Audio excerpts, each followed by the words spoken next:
భద్రాద్రి కొత్తగూడెం జిల్లా అశ్వరపేట రాష్ట్రీయ సరిహద్దులోని నందమూరి నగర్ కాలనీల వద్ద లబ్ధిదారులు ఆందోళన నిర్వహించారు. డబుల్ బెడ్రూమ్ల ఇళ్ల లబ్ధిదారులు ఎంపికలో అవకతవకలు జరిగాయని అంటూ నిరసన తెలిపారు.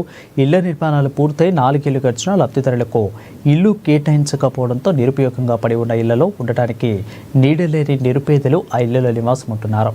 2 రోజుల క్రితం కొంతమందికి ఇల్లు కేటాయిస్తూ అధికారులు ఉత్తర్వులు ఇవ్వడంతో ఎంపికైన లబ్ధిదారులు ఇల్లు స్వాధీనం చేసుకోవడానికి రావడంతో అప్పటికే అనధికారికంగా ఉన్నవాళ్ళు ఇల్లు ఖాళీ చేసేది లేదని అడ్డం తిరగడంతో ఘర్షణ వాతావరణం నెలకొంది. ఇక గ్రామ సభ పెట్టకుండా డ్రా తీయకుండా లబ్ధిదారులను ఎలా ఎంపిక చేశారని కాలనీ నివాసులు ఆగ్రహం వ్యక్తం చేస్తున్నారు.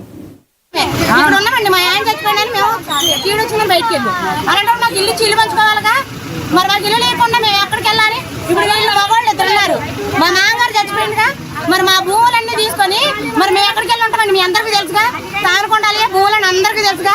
మరి మేము ఎక్కడికి వెళ్ళాలి? మాకు 5 ఇళ్ళు ఇచ్చాక ఎవరైనా ఏమైనా చేసుకోండి. 5 ఇళ్లలో